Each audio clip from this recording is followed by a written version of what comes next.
Alhamdulillahirabbil alamin. Assalatu wassalamu ala asyrafil anbiya'i wal mursalin wa ala alihi wa sahbihi ajmain, amma ba'du. Pemirsa Khilafah News yang dirahmati Allah, jumpa lagi dengan program usahaan kita Kabar Petang. Hari ini kita akan bahas tema-tema terkini dengan narasumber yang kredibel, tentu saja dari sudut pandangan Islam. Inilah Kabar Petang selengkapnya.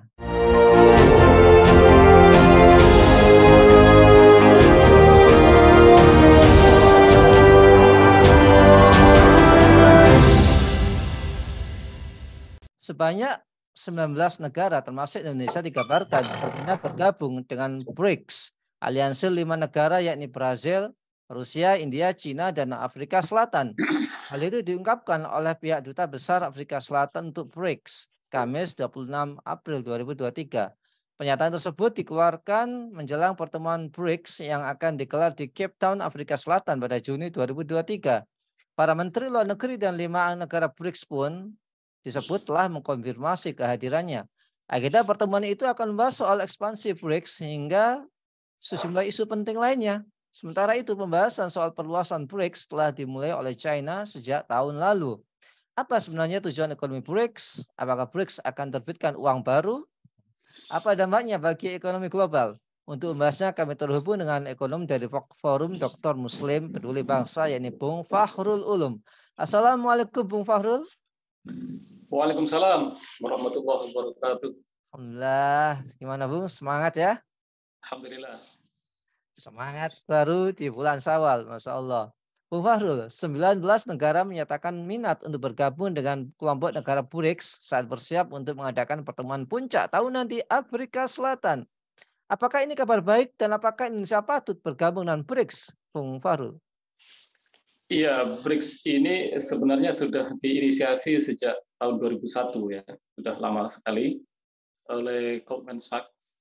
Terus kemudian baru berdiri itu 17 tahun yang lalu, pada tahun 2006 di markas besar PBB di New York. Dan dia menyelenggarakan konferensi tingkat tinggi yang pertama itu di Yekaterinburg di Rusia. Nah, ini tadi kebetulan saya telepon karena anak saya sedang berada di sana. Ada acara di Yekaterinburg. Di situ tuh memang tempat pertama kali konferensi tingkat tinggi BRICS yang pertama. Dan akhirnya diputuskan sekarang ini kantor pusatnya ada di Shanghai, di Tiongkok, ya, BRICS. BRICS itu adalah akronim dari Brazil, kemudian Rusia, India, China, dan South Africa, Afrika Selatan. Di mana South Africa ini sebagai negara yang terakhir bergabung dengan BRICS dan masih akan terus membuka peluang keorganisasian dan perluasan wilayah. Sebenarnya ini adalah negara-negara berkembang yang sangat terkategori maju dan pada tahun 2050 diprediksi akan menguasai dunia karena memang negara-negara ini menguasai 1/4 dari perekonomian global dan 40% populasi global itu ada di 5 negara ini. Dengan demikian memang BRICS ini akan menjadi satu kekuatan ke depan secara politik ekonomi, Nah, kalau beberapa negara sudah menyatakan diri untuk bergabung seperti Arab Saudi, Iran, dan beberapa negara yang lain kemudian disusul dengan permohonan semacam Uni Emirat Arab, Bahrain, kemudian Mesir, ya, dan seterusnya itu, ini menunjukkan memang akan ada kekuatan yang cukup signifikan melihat peluang dari BRICS di dalam pola perekonomian global. Nah, Indonesia bagaimana? Indonesia rupanya sudah ada minat-minat untuk masuk ke sana, bahkan beberapa orang di BRICS itu sudah mengatakan ada kemungkinan Indonesia akan bergabung, tetapi pernyataan resmi dari negara belum untuk Indonesia. Kalau dilihat dari segi untung dan tidaknya, tentu dalam persoalan politik itu akan melihat ya, peluang, kemudian manfaat yang akan ditimbulkan. Nggak bisa langsung diputuskan. Pas sekarang Indonesia masih menimbang-nimbang untuk bergabung apa tidak. Kalau kita lihat dari pernyataan-pernyataan resmi belum ada sepertinya. Gitu. Baik, Bung Fahrul. Apa tujuan tersebut menjadi BRICS? Apakah negara-negara BRICS sedang dalam proses menerbitkan uang baru sebagai pengganti dolar Amerika Serikat? Ya, selama ini dolar Amerika Serikat memang telah menjadi mata uang resmi untuk perdagangan internasional selama bertahun-tahun. Lantas kemudian apa dampaknya bagi ekonomi global, Bung Fahrul? Kalau secara normatif dia mengatakan BRICS ini adalah untuk menata ya tata kelola global yang baru dan juga reformasi keuangan. Ya, untuk mengimbangi apa yang sekarang ini sedang dilakukan oleh World Bank dan International Monetary Funds atau IMF. Itu artinya bahwa tujuan dari BRICS ini memberi penyeimbang terhadap kegiatan perekonomian global yang sekarang ini sudah dihegemoni oleh kelompok Amerika dan beberapa temannya ya, karena memang secara normatif dia katakan ini adalah ingin membentuk satu tata kelola global yang baru dan reformasi keuangan. Makanya tetap akan bicara tentang uang, bank, dan corporate antar negara. Jadi seperti itu. Iya, jadi tetap uang, uang, dan uang. Bung Fahrul, apakah dengan adanya mata uang BRICS langkah menghilangkan dominasi dolar Amerika Serikat di perdagangan internasional dan akan membuat mata uang Amerika Serikat tersebut terobak-abrik, mengingat euro udah gagal. Ini mau bikin mata uang baru. Nah, silakan Bung Fahrul. Jadi begini, sekarang ini kan memang lagi rame-ramenya dedolarisasi ya, lagi rame-ramenya dedolarisasi. Beberapa negara mengambil langkah-langkah dedolarisasi karena memang dolar ini sudah mulai arogan di dalam mendikte keuangan dunia. Apalagi ketika dia menaikkan tingkat suku bunga yang seenaknya saja, kemudian mencetak uang juga seenaknya saja, maka wajar jika negara-negara itu sudah mulai melakukan dedolarisasi.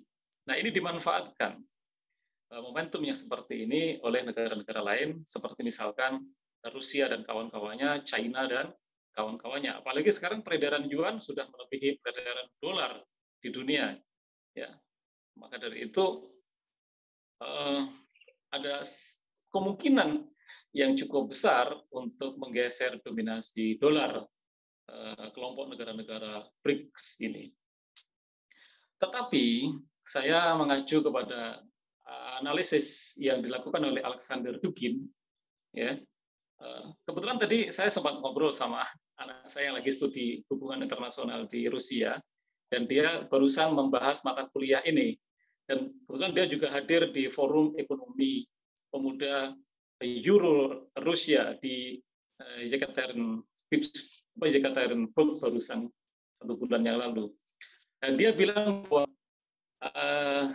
kenapa sampai Rusia ngotot itu, karena ada masukan dari ilmuwan politik Rusia dan penasihat Presiden Putin, yaitu Alexander Dugin, yang mengatakan bahwa nanti akan ada multipolar dan unipolar itu akan ditinggalkan, gitu ya.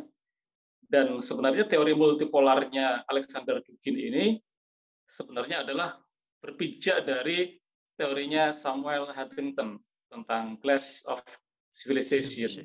Dan dia sekaligus mengkritik tentang teorinya Samuel Huntington, Clash of Civilization, di mana menurut teori itu akan ada selalu hegemoni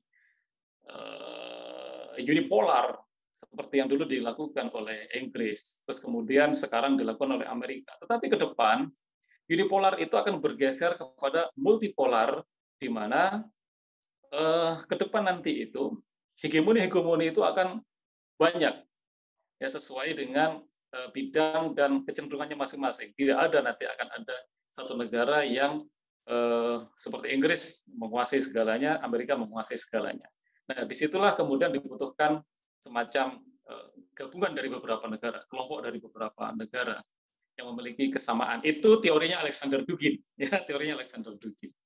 Nah, tentu nanti akan ada teori-teori yang lain bahwa akan ada kekuatan-kekuatan yang setidaknya adalah kekuatan itu ideologis, gitu. Kekuatan itu adalah ideologis.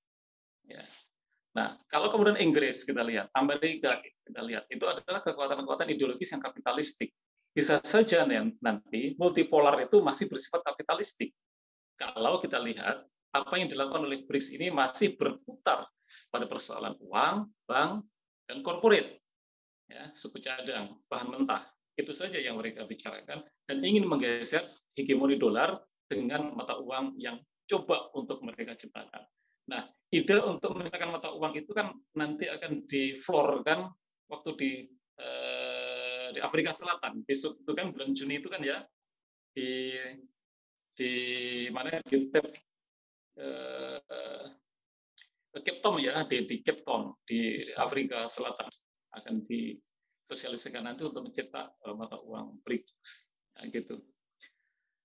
Nah, kalau kita lihat peluang-peluangnya seperti itu, kemudian kita lihat peta kekuatan, kemudian juga kita lihat bagaimana sekarang ada de-dolarisasi, maka tidak menutup kemungkinan nanti akan ada multipolar yang baru, kemudian dolar akan tergeser sebagai penguasa dunia dari sisi ekonomi. Itu kalau saya melihatnya seperti itu. Baik, terakhir Bung, kelihatan dari anggota BRICS tampak begitu bersemangat untuk mendorong jatuh dominasi dari mata uang Amerika Serikat. Lantas bagaimana seharusnya sikap Indonesia terhadap keberadaan BRICS ini, Bung Fahrul?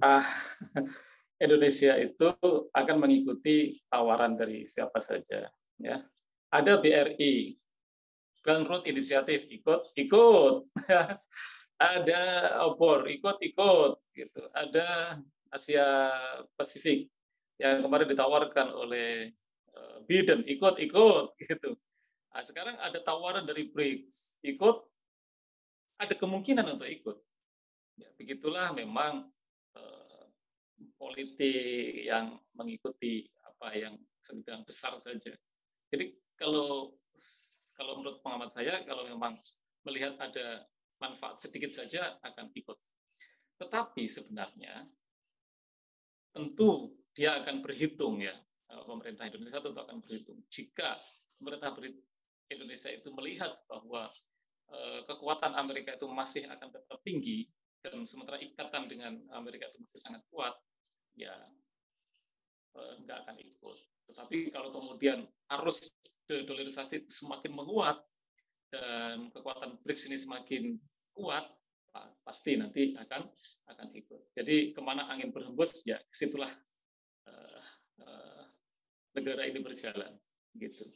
Nah kalau kita lihat untung ruginya, sebenarnya biasanya kalau kita ini tidak sebagai pemain utama, satu negara tidak menjadi pemain utama, akan ada banyak kerugian-kerugian.